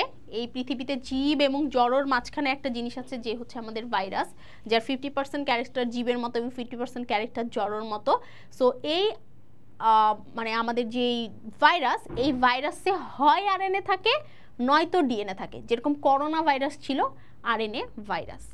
সো আমরা কিন্তু ক্রোমোজোম, ডিএনএ, আরএনএ সবই পড়ে ফেললাম। এখন আমরা চলে এসেছি আমাদের জিনের কাছে। সো জিন আমরা তো অলরেডি বুঝে গিয়েছি যে আমাদের ডিএনএর একটা স্পেসিফিক অংশকে আমরা জিন বলতেছি, যেই অংশটা আমাদের সব দৃশ্য এবং অদৃশ্যমান বৈশিষ্ট্য নিয়ন্ত্রণকারী এককের নাম হচ্ছে জিন। দৃশ্য এবং অদৃশ্য এই কথাটা আমরা কেন বললাম, কারণ কিছু কিছু জিনের বৈশিষ্ট্য আমার প্রকাশ পাবে, কিছু কিছু ক্ষেত্রে আমার জিনের বৈশিষ্ট্যটা প্রকাশ পাবে না। যেটা প্রকাশ পাবে সেটা আমাদের কাছে দৃশ্যমান, যেটা প্রকাশ পাবে না সেটা আমাদের কাছে অদৃশ্যমান। যেরকম বাবা মায়ের দুজনের চুল, একজনের যদি কালো একজনের যদি লাল হয়, আমাদের মধ্যে কিন্তু শুধু কালো চুলটাই আসে, লাল চুলটা আসে না। সো লাল চুলটা কিন্তু প্রকাশ পেল না, কিন্তু লাল চুলের জিন আমার মায়ের কাছ থেকে কিন্তু আমার ঠিকই এসেছিল। লোকাস কি? লোকাস হচ্ছে ক্রোমোজোমের, আমরা জানি যে ক্রোমোজোমে এইভাবে আমাদের ডিএনএটা থাকে, এই ডিএনএর একটা অংশ হচ্ছে জিন। সো ক্রোমোজোমের যে অংশটাতে আমার ওই জিনটা থাকবে সেটা হচ্ছে লোকাস, অর্থাৎ লোকাস হচ্ছে জিনের বাসা বলতে পারো। জিনের সংখ্যা কত হতে পারে? জিনের সংখ্যা হচ্ছে একটা বৈশিষ্ট্যের জন্য সাধারণত একটাই জিন থাকে, বাট অনেক সময় দেখা যায় যে অনেকগুলো বৈশিষ্ট্যের জন্য একটা জিন দায়ী বা একটা জিনের জন্য অনেকগুলো বৈশিষ্ট্য দায়ী, এরকমটাও হতে পারে। তো কোনো ক্ষেত্রে আমাদের একাধিক জিন মিলিতভাবে একটা বৈশিষ্ট্য প্রকাশ করে, আবার কোনো সময় একটি জিন একাধিক বৈশিষ্ট্য নিয়ন্ত্রণ করতে পারে। তো প্রজন্ম থেকে প্রজন্মে দ্বিসূত্রক ডিএনএ নিজের হুবহু অনুলিপি তৈরি করতে পারে। অনুলিপি প্রতিলিপি সম্পর্কে একটু পরে আমরা ডিটেলস বর্ণনা দিব। সো এখানে আসলে জিন সম্পর্কে খুবই মানে সিম্পল কিছু কথাবার্তা বলা আছে, যেটা আমরা একটু পরেই পড়বো, যে কিভাবে আমাদের ডিএনএ থেকে আরএনএ হয় এবং আরএনএ থেকে জিন হয়। সো এটা আমরা স্কিপ করতে পারি, এইটা পড়লে আমরা ওই লেখাটা বুঝে যাব। যখন ডিএনএ থেকেই ডিএনএ হয়, এই প্রসেসটাকে আমাদের বলি হচ্ছে রেপ্লিকেশন। রেপ্লিকেশন মানে হচ্ছে রেপ্লিকা তৈরি হওয়া, মানে অনুলিপি তৈরি হওয়া, মানে হুবহু একই জিনিস তৈরি হওয়া। আর যখন আমরা চলে আসি ডিএনএ থেকে আরএনএ তৈরি হওয়াতে, তখন আমরা বুঝি যে ডিএনএ থেকে আরএনএ তৈরি হওয়া মানে ট্রান্সক্রিপশন হওয়া, মানে একটা মানে ফেজ পার করা। আর যখন আরএনএ থেকে আমার রাইবোজোম তৈরি হয় বা রাইবোজোমের হেল্প নিয়ে আমার প্রোটিন তৈরি হয় বলতে পারো, আরএনএ থেকে যখন আমার প্রোটিন তৈরি হচ্ছে, সেই ফেজটাকে আমরা হচ্ছে ট্রান্সক্রিপশন, এবং এটা হচ্ছে আমাদের একটু ভুল লিখছে, এটা হচ্ছে আমার ট্রান্সলেশন হবে। ট্রান্সলেশন হবে মানে অনুবাদ করে ফেলা, অর্থাৎ আসলেই আমাদের জিন কি বলতে চাচ্ছিল সেটা আমরা অনুবাদ করে ফেললাম যখন আমরা আরএনএ থেকে প্রোটিন তৈরি করে ফেললাম। আরএনএ থেকে প্রোটিন তৈরি করে ফেললাম, তখন হচ্ছে এটা আমাদের অনুবাদ হয়ে গেল। সবাই তাহলে এটা আশা করি বুঝতে পেরেছো। তো এই ব্যাপারটাই জিন আসলে ঘটিয়ে থাকে। এখন আমরা চলে আসছি আমাদের সেই মেন্ডেলের কাছে, যেখানে আমরা শিখবো যে মেন্ডেল আসলে কি পরীক্ষা করেছিল। তো মেন্ডেলের পরীক্ষায় যাওয়ার আগে একটা জিনিস জেনে রাখা খুবই জরুরি, যে মেন্ডেল অত্যন্ত একজন লাকি মানুষ ছিলেন, এবং এই মেন্ডেল আমাদের এই মটরশুঁটি গাছের উপর ব্যাপকভাবে যখন পরীক্ষা নিরীক্ষা করেছিলেন, তখন এই মটরশুঁটি গাছের যে জিন তত্ত্বটা আবিষ্কার উনি করছিলেন, উনি আসলে জিন সম্পর্কে জানতেনই না। এই জন্য উনি ওনার পরীক্ষা নিরীক্ষার সময় জিনকে ফ্যাক্টর হিসাবে উল্লেখ করেছিলেন, এবং মেন্ডেল আমাদের দুটো সূত্র দিয়েছিল, তার মধ্যে প্রথম সূত্রটা এখন আমরা শিখব। সো আমরা যদি এই ছবিটার দিকে তাকাই, আমরা খেয়াল করি যে খুবই সহজ জিনিস এখানে বলা আছে, যে আমরা যদি মনে করি যে লম্বা হওয়ার জন্য দায়ী জিন হচ্ছে টি এবং খাটো হওয়ার জন্য দায়ী জিন হচ্ছে ছোট হাতের টি, তাহলে কোনো একটা বাবা যদি লম্বা হয়, তার মানে তার জিনটা আসলে কেমন?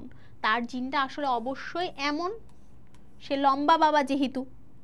কোনো একটা মা যদি খাটো হয়, তাহলে তার জিনটা কেমন? তার জিনটা হচ্ছে অবশ্যই এমন।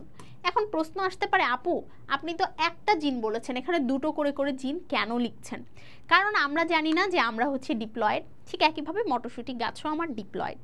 যেহেতু আমরা ডিপ্লয়েড, এই কারণে আমাদের ক্রোমোজোম জোড়া বেঁধে বেঁধে থাকে, যেটা আমরা শুরুতেই শিখে এসেছি।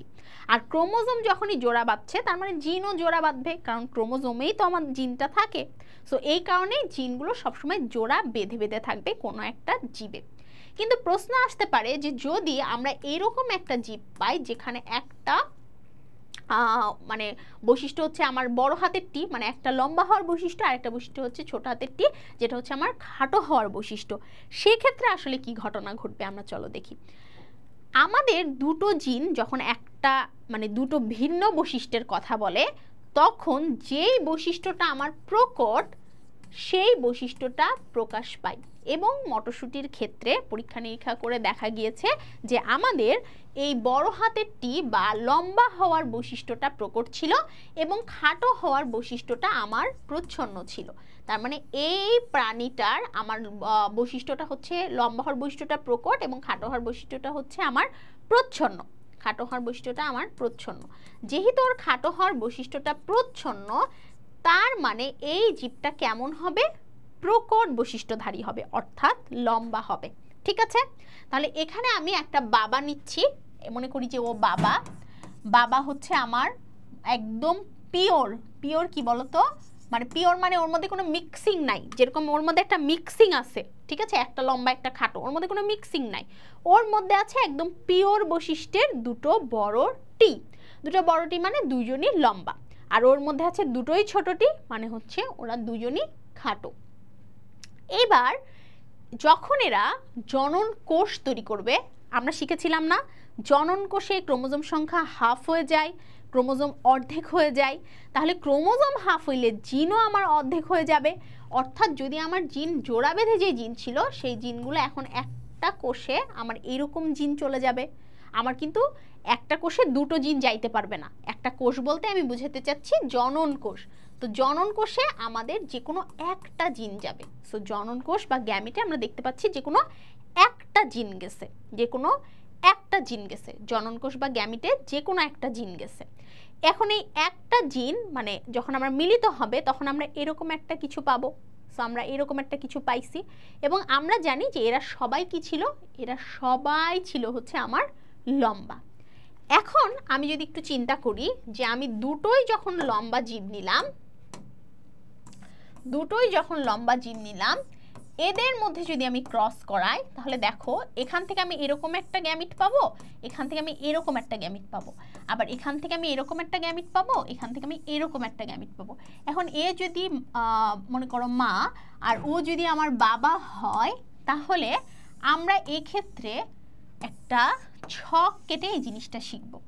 ছকের এই বরাবর আমরা হচ্ছে বাবাকে রাখবো, এই বরাবর আমরা মাকে রাখবো। সো এই বরাবর বাবাকে রাখলে আমরা দেখতে পাচ্ছি বাবার একটা টি বড় টি ছিল, একটা ছোট টি ছিল, আর মায়েরও একটা বড় টি ছিল, একটা ছোট টি ছিল। এখন এই ছকে কি হবে, এই দিক থেকে এসে টি, এই দিক থেকে এসেও টি। এই ছকে কি হবে, এই দিক থেকে এসে বড় টি, এই দিক থেকে এসে ছোট টি। এই ছকে হবে এই দিক থেকে এসে বড় টি, এদিক থেকে এসে ছোট টি। এই ছকে হবে এই দিক থেকে এসে ছোট টি এবং এই দিক থেকে এসে ছোট টি। এরকমটাই তো হবে, তাই না? ওকে, তাহলে এখন এই জীবটা কেমন হবে বলো তো? এই জিনিসটা কেমন হবে? এই জিনিসটা আমার লম্বা হবে। এটা কেমন হবে? আমরা তো বলছি যে বড়টি ছোটটি দুটো থাকলে বড়টি এর মতো হবে, তাহলে ও আমার লম্বা হবে। আর ও কেমন হবে? লম্বা হবে। আর ও কেমন হবে? ও হচ্ছে আমার খাটো হবে। তাহলে আমরা দেখতে পাচ্ছি এখানে লম্বা উদ্ভিদ আমরা পাচ্ছি তিনটা, একটা দুটো তিনটা, তিনটা, এবং খাটো উদ্ভিদ পাচ্ছি আমার একটা, একটা, তাই না? তাহলে মেন্ডেল দেখলো যে এদের বাহ্যিক বৈশিষ্ট্যের অনুপাত হচ্ছে 3:1, তাই না?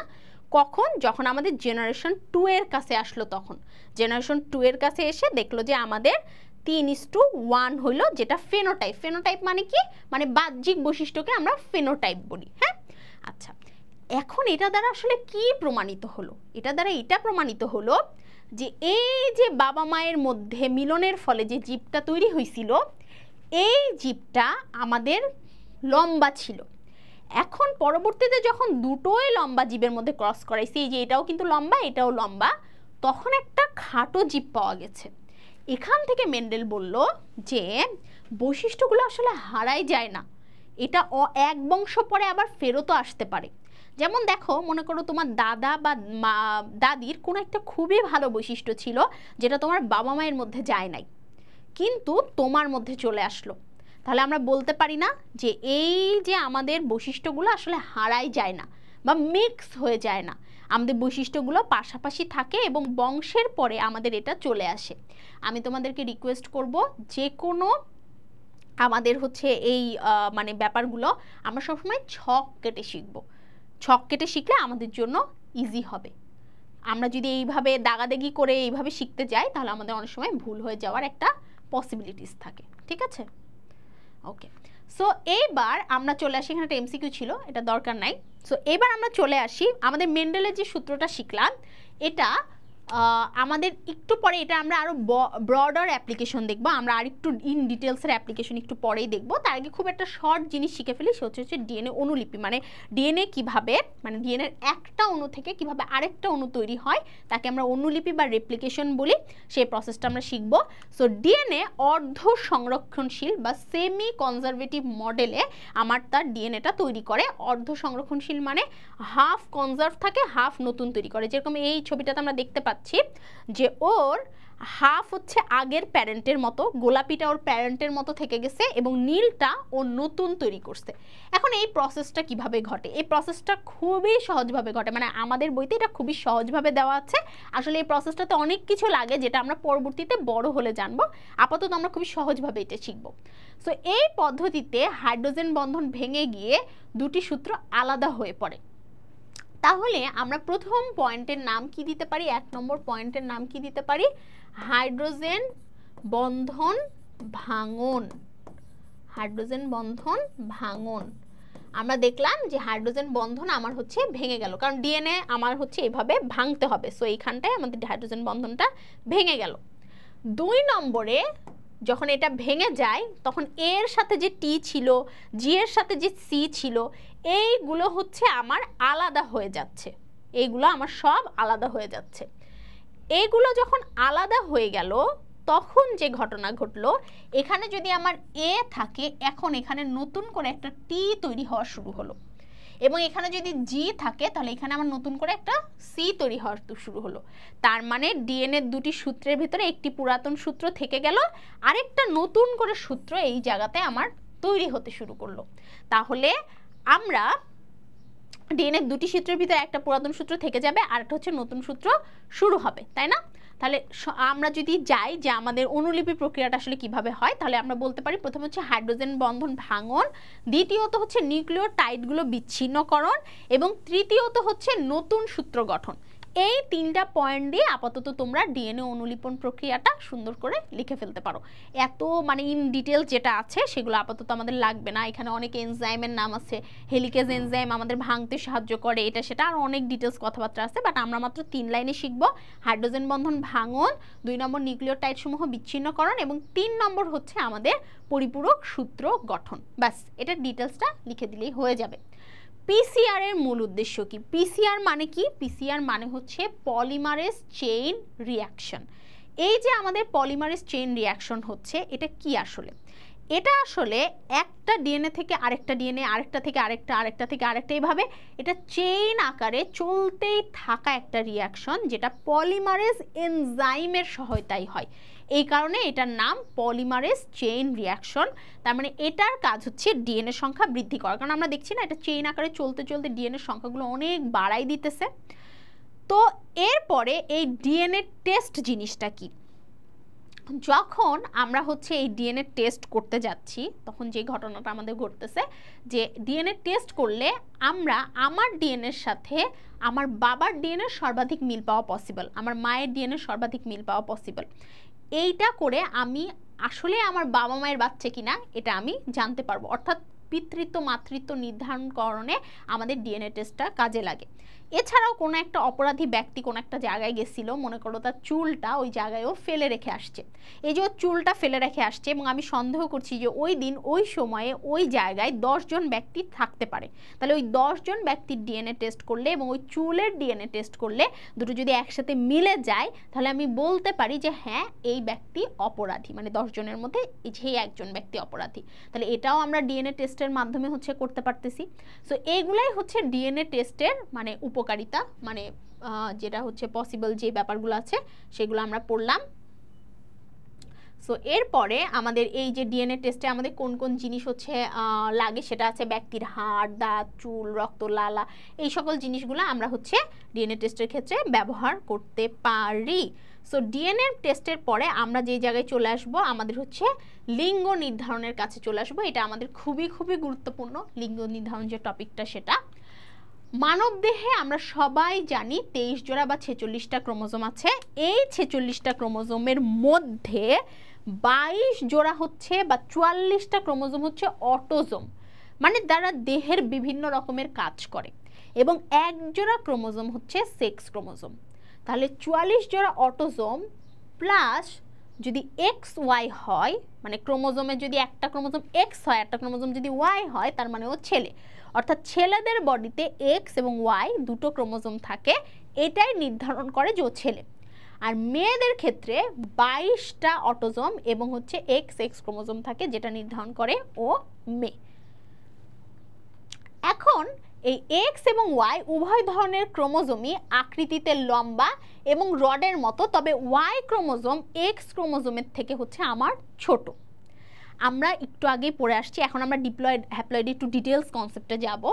যখন আমরা ডিপ্লয়েডের কথা বলছি তখন আমরা বলছি যে নারীদের এই ডিপ্লয়েড কোষে ক্রোমোজোমে দুটি সেক্স ক্রোমোজোম এক্স এবং এক্স অর্থাৎ এক্স এক্স, অর্থাৎ একটু বুঝি, এটা কিন্তু কমপ্লিট একটা হচ্ছে নারীর ক্রোমোজোম এবং এটা কিন্তু ডিপ্লয়েড কোষের ক্রোমোজোম। কেন?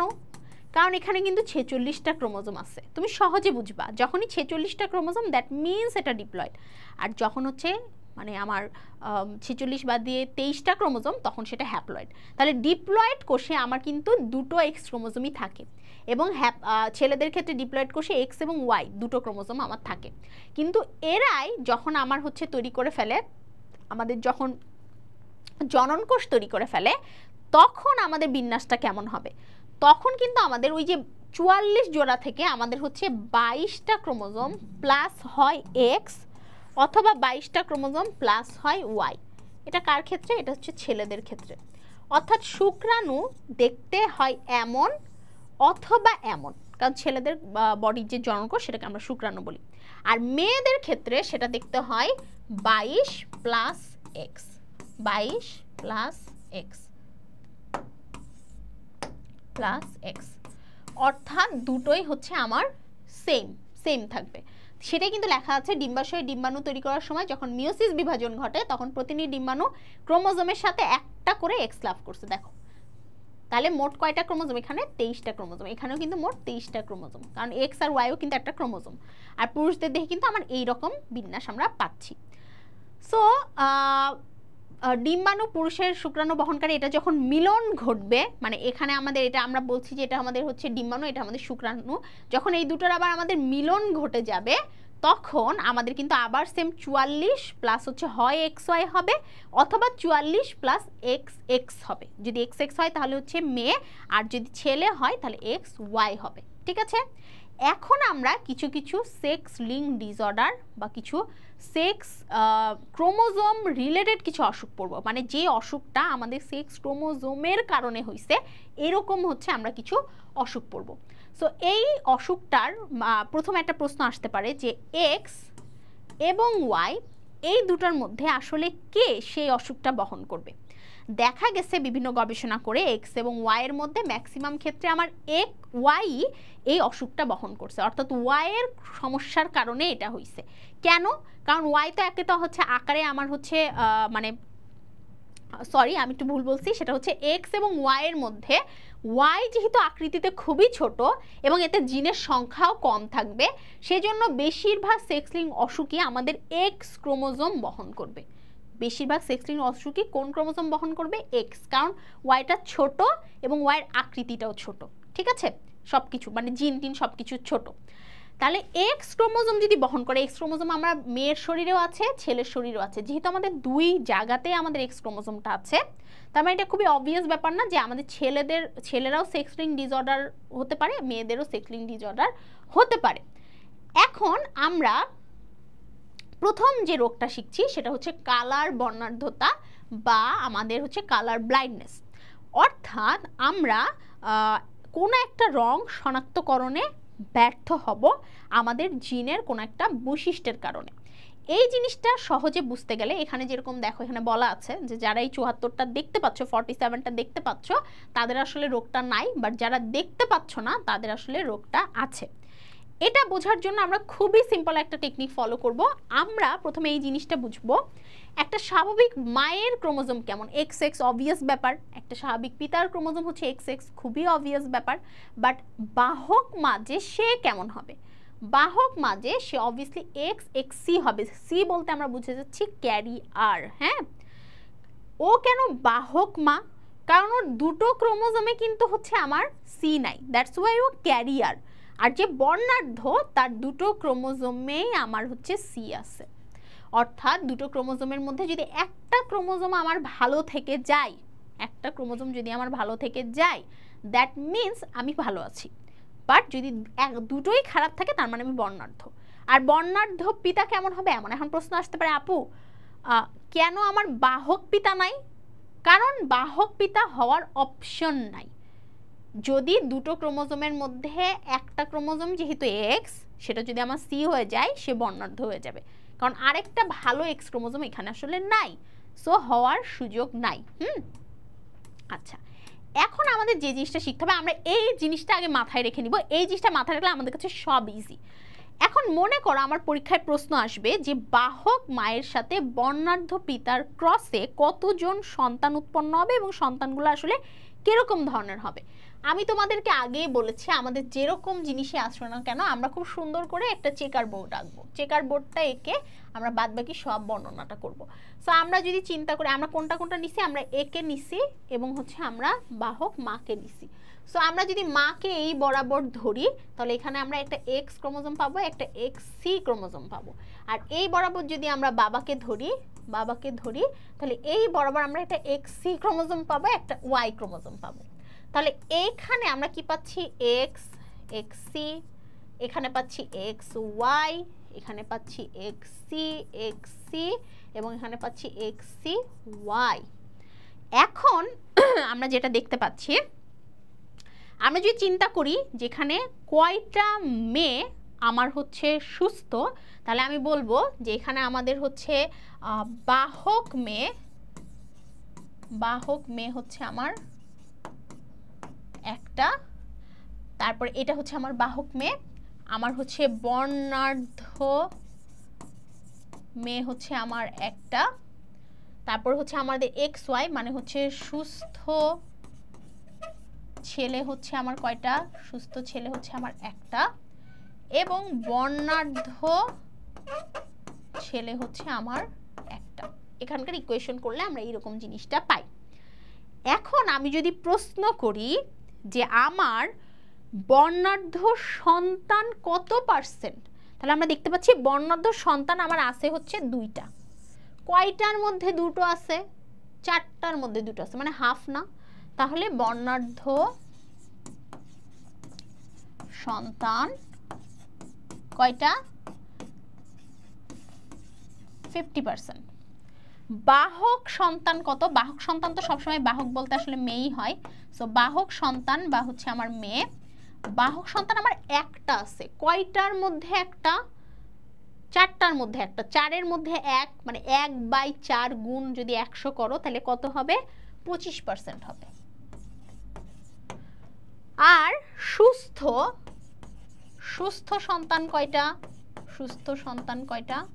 সুস্থ সন্তান হচ্ছে আমার একটা, তার মানে সেম 1/4 বা হচ্ছে 1/4 গুণ 100 মানে হচ্ছে আমার 25টা। ঠিক আছে, মানে 4 ভাগের 3 ভাগের মধ্যে 1 ভাগ, মানে 4 ভাগের 3 ভাগ হচ্ছে বাদ, 1 ভাগ হচ্ছে আমার ভালো আছে। তাহলে এটা করে ফেলবা, মানে জাস্ট ভাগ করবা। তোমার যদি এখানে বুঝতে অসুবিধা হয় তুমি ভাগ করে দিবা, তাহলেই হবে। তাহলে পরীক্ষায় কিন্তু আমার সন্তান অনুপাতে আসবে। সন্তান অনুপাতে আসলে আগে এভাবে লিখে নিয়ে দেন তুমি মিলাই করবা যে কয়টা আছে কয়টা নাই। এভাবে যে কোনোটার সাথে যে কোনোটার ক্রস আসতে পারে, আমরা একই প্রসিডিউর ফলো করে করব। বইতে অনেক কথাবার্তা আছে, আমি খুব সহজে এইটা দিয়ে দেখাই দিলাম। ঠিক আছে, এখানে এইভাবে আছে, এইভাবে করাটা আমাকে একটু ডিফিকাল্ট লাগে, সো সহজভাবে দেখালাম। এরপরে নিচের কোনটি সম্ভব নয়? আমি যেমনটা বললাম যে আমাদের বাহক বর্ণাঢ্য বাবা সম্ভব না, এবার বাহক বাবা হচ্ছে আসলে সম্ভব না। ঠিক আছে, ওকে। ঠিক একই প্রসিডিউর ফলো করে আমরা হচ্ছে থ্যালাসেমিয়াটা পড়বো, একই প্রসিডিউর ফলো করে, সেটা নতুন করে দেখাচ্ছি না। এর মধ্যে কিছু গুরুত্বপূর্ণ এমসিকিউ আছে, যেরকম কত শিশু হচ্ছে থ্যালাসেমিয়ায় আক্রান্ত হয়, থ্যালাসেমিয়া আসলে কি, অটোজোমাল রিসিসিভ ডিসঅর্ডার, অটোজোমাল মানে যেটা একাই রিসিভ করতে পারে যে ডিসঅর্ডারটা, মানে যেটা হচ্ছে রেসিসিভ মানে হচ্ছে যেটা প্রচ্ছন্ন অবস্থায় থাকে কিন্তু পরবর্তীতে আমার বাবা এবং মা উভয়ের মাধ্যমে এই রোগটা আসলে প্রকাশ পায়। হ্যাঁ, মানে অটোজোমাল মানে অটোভাবে হয়ে যায়, যেহেতু দুটা বাবা মার মধ্যে আমার থাকে। থ্যালাসেমিয়া রোহিত রক্তকোষে দুই ধরনের প্রোটিন দিয়ে হয়, আলফা এবং হচ্ছে বিটা গ্লোবিউলিন। যদি আলফা গ্লোবিউলিনের সমস্যার কারণে মানে যদি আলফা গ্লোবিউলিন উৎপন্ন না হয় তাহলে সেটা আলফা থ্যালাসেমিয়া, বিটা গ্লোবিউলিন উৎপন্ন না হলে সেটা হচ্ছে আমাদের বিটা থ্যালাসেমিয়া। খুবই সহজ, এই লাইনগুলো আমরা পড়ে ফেলবো। আর এখানে তো আমাদের হচ্ছে এই জিনিস সেম আবার এর মাধ্যমে দেখাইছে, আমরা এরকম করে না দেখে আমরা হচ্ছে আগের মতো যেরকম চেকার বোর্ড দেখাই পড়লাম ওভাবে আমরা পড়ে ফেলবো। থ্যালাসেমিয়া মেজর হচ্ছে বাবা এবং মা দুজনের কাছ থেকেই থ্যালাসেমিয়া জিন পায়, আর মাইনরের ক্ষেত্রে যে কোনো একজনের কাছ থেকে পায়। খুবই নর্মাল ব্যাপার, লক্ষণগুলো ইজি। চিকিৎসা হচ্ছে চিকিৎসাতে তোমার বলা হয়েছে যে রক্তদান করতে হবে, যেটা এটা রক্তের ডিসঅর্ডার। তারপরে এমনি চিকিৎসা বলতে আমরা যা যা বুঝি, ফলমূল খাইতে হবে, ডাক্তারের অনুযায়ী চলতে হবে, এগুলো নর্মাল ব্যাপার। জাস্ট তোমরা রিডিং দিবা, জাস্ট তোমাদের দেখানোর জন্য স্লাইডে আমি রাখছি। সো এই দিয়ে আমাদের মোটামুটি জেনেটিক্স অংশটা হচ্ছে শেষ হয়ে যাচ্ছে। এরপরে আমরা চলে আসছি আমাদের ডারউইন বা ডারউইনের মতবাদে চলে আসছি। সো ডারউইন আসলে অনেকগুলো বিষয়ে মতবাদ দিয়েছে, তার মধ্যে সবচেয়ে গুরুত্বপূর্ণ উনি ওনার বইতে প্রাকৃতিক নির্বাচন দ্বারা প্রজাতির উদ্ভব অর্থাৎ origin of species by means of natural selection এরকম নামের একটা হচ্ছে বই উনি প্রকাশ করছিলেন। সো ন্যাচারাল সিলেকশন বলতে আসলে আমরা কি বুঝি? ন্যাচারাল সিলেকশন বলতে বুঝি যারা প্রয়োজনের তাগিদে নিজেদেরকে পরিবর্তন করছে তারাই নেচার দ্বারা সিলেক্টেড হবে, বাকিরা নেচার দ্বারা ইগনোরড হবে এবং তারা সময়ের সাথে সাথে মারা যাবে। যেরকম আমরা জানি যে একসময় ডাইনোসর ছিল, সে আর নাই। ধারণা করা হয় যে ডাইনোসরের যেহেতু আকার আকৃতি অনেক বড় ছিল, ও যদি ওর আকার আকৃতি একটু ছোট করার চেষ্টা করতো, কিভাবে? ও যদি এরকম হয়ে থাকতো বা কোনো একটা মিনসে ও যদি নিজেকে ছোট করার চেষ্টা করতো তাহলে হয়তো ও বেঁচে থাকতো, কিন্তু ও নিজেকে ছোট করার চেষ্টা করে নাই। যার ফলে ওরও তো বড় শরীরের কারণে ওর যখন বিভিন্ন প্রাকৃতিক দুর্যোগ হতো, বিভিন্ন গাছপালা এগুলোর সাথে টক্কর খেয়ে ও খুব ইজিলি ও হচ্ছে মারা যাইতো। হ্যাঁ, তো আমাদের এই ডারউইন উনি হচ্ছে আমাদের গ্যালাপাগোস দ্বীপপুঞ্জ, এটা একটা খুব ফেমাস দ্বীপপুঞ্জ। এই দ্বীপপুঞ্জে বিগল জাহাজ নিয়ে অনেক বছর, প্রায় 14 বছর যাবৎ উনি হচ্ছে ভ্রমণ করেছিলেন এবং ভ্রমণ শেষে উনি হচ্ছে এই origin of species by the means of natural selection এই বইটা উনি হচ্ছে লিখেছিলেন। পরবর্তীতে ডারউইনের এই মতবাদী আমাদের হচ্ছে আলফ্রেড রাসেল ওনারা হচ্ছে পরিবর্তন করে দিয়েছিলেন। আমরা এখন মূলত ডারউইনের দৃষ্টিতে প্রকৃতিতে সংঘটিত সাধারণ সত্যগুলো আমরা হচ্ছে এখন একটু পড়ব।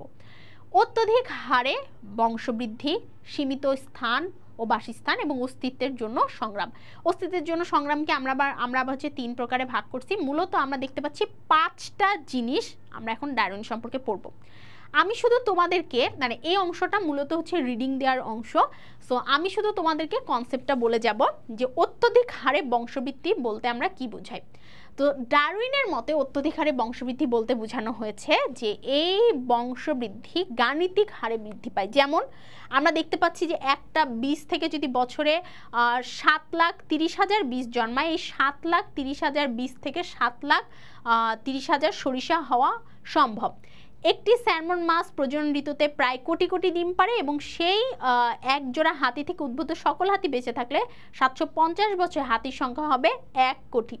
তার মানে ব্যাপারটা হচ্ছে ডারউইন এটা বলতে এটা বোঝা যাচ্ছে যে আমরা যে অত্যধিক হারে বংশবৃদ্ধি করতেছি এটার ফলে আমাদের প্রকৃতিতে অনেক বেশি জীব থাকা আসলে উচিত।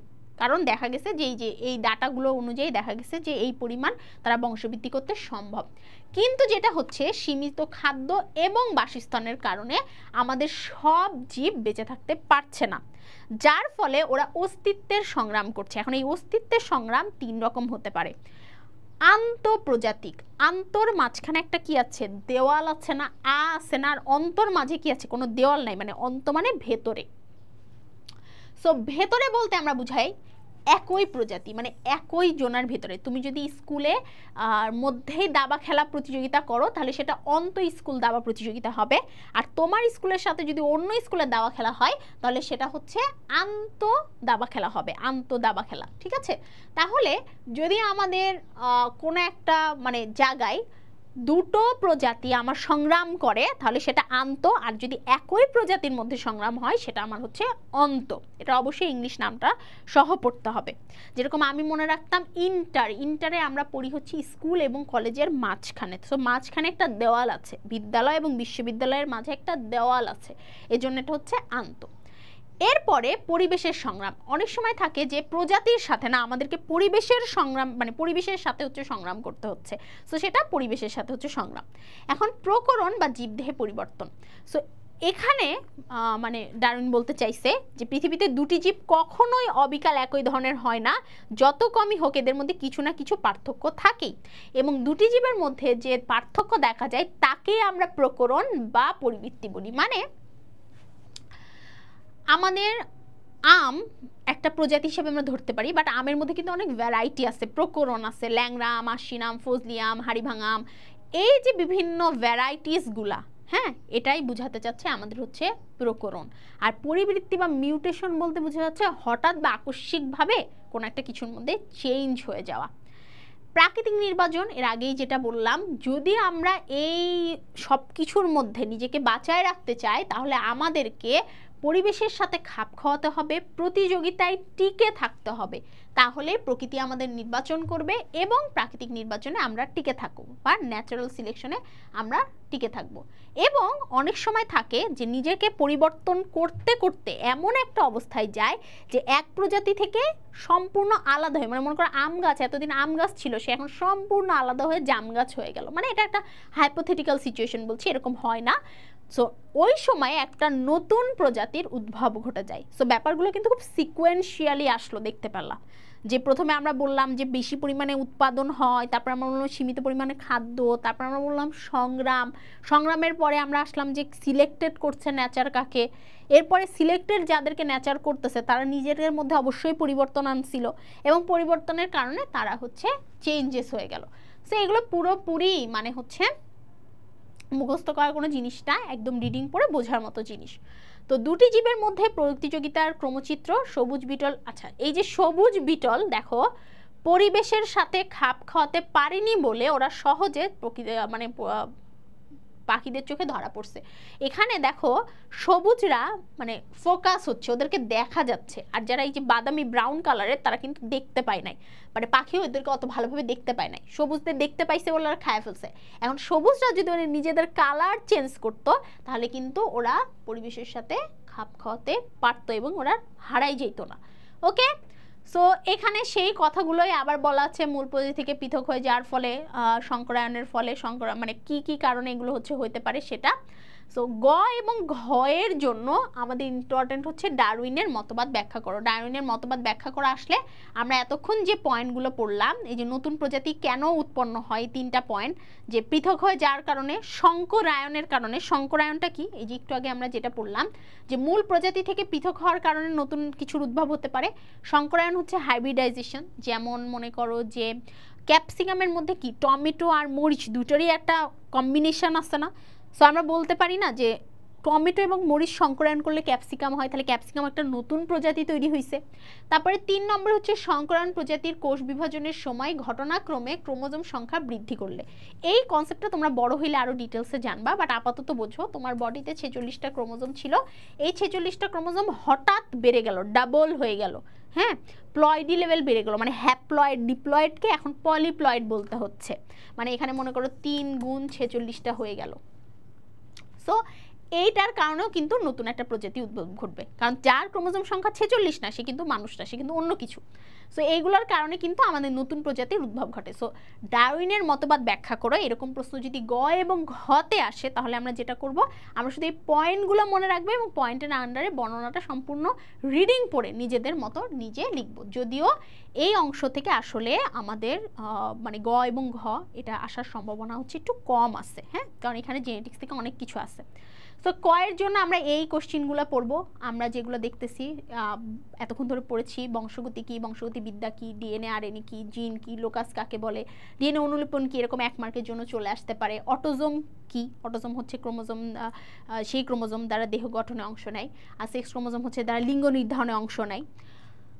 সেক্স লিঙ্ক ডিসঅর্ডার কি, মানে সেক্স ক্রোমোজোমের কারণে যে এগুলো হয়। বিবর্তন কি, বিবর্তন হচ্ছে আমাদের পরিবর্তন, বিবর্তন মানে সবসময় আমি বলি পরিবর্তন, হ্যাঁ, অনেক দিন ধরে স্লো প্রসেসে যে পরিবর্তনটা হয় সেটা হচ্ছে আমাদের বিবর্তন। তো ক্রোমোজোম কেন বংশগতি ভৌত, বা এখান থেকে খ মার্ক শুরু হচ্ছে, এটা অলরেডি দেখানো হয়েছে। ক্ষয়ের জন্য আমাদের আন্তঃপ্রজাতিক সংগ্রাম বলতে কি বুঝো, অন্তঃপ্রজাতিক সংগ্রাম বলতে কি বুঝো, প্রাকৃতিক নির্বাচন ব্যাখ্যা করো, এগুলোও আমার আসতে পারে।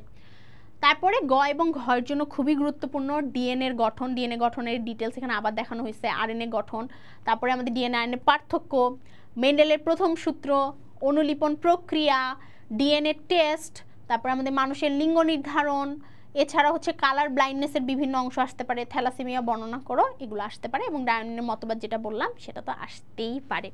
তো আশা করি এই অধ্যায়টাতে তোমাদের হচ্ছে গ, এবং যারা এই অংশটা একটু দ্রুত গেছি, যাদের সমস্যা তারা একটু আবার রিমাইন্ড করে দেখে নিও, মানে ব্যাকে গিয়ে আবার দেখে নিও। সো এই অধ্যায় লাস্টে কিন্তু ক, খ, গ, ঘ সব কিছুর জন্য ইম্পর্ট্যান্ট অংশ বলে দেওয়া হয়েছে, এবং পুরো অধ্যায়ের মধ্যে এমসিকিউগুলো কোনটার জন্য ইম্পর্ট্যান্ট বলে দেওয়া হয়েছে। এই অধ্যায়ের কোনো প্রশ্নে কোনো ধরনের সমস্যা থাকলে, কোনো অংশে বুঝতে সমস্যা থাকলে তোমরা অবশ্যই এই ভিডিওর কমেন্টে সেটা জানাবে আমাকে, আমি ইনশাল্লাহ সেটা সলভ করার ব্যবস্থা করব। সো তোমাদেরকে অনেক অনেক থ্যাংক ইউ এতক্ষণ ধরে ক্লাসটা মনোযোগ দিয়ে করার জন্য। সবাই অনেক ভালো থেকো, সুস্থ থেকো, এবং পরীক্ষার জন্য সবাইকে অনেক অনেক শুভকামনা। আসসালামু আলাইকুম সবাইকে, এবং আল্লাহ হাফেজ।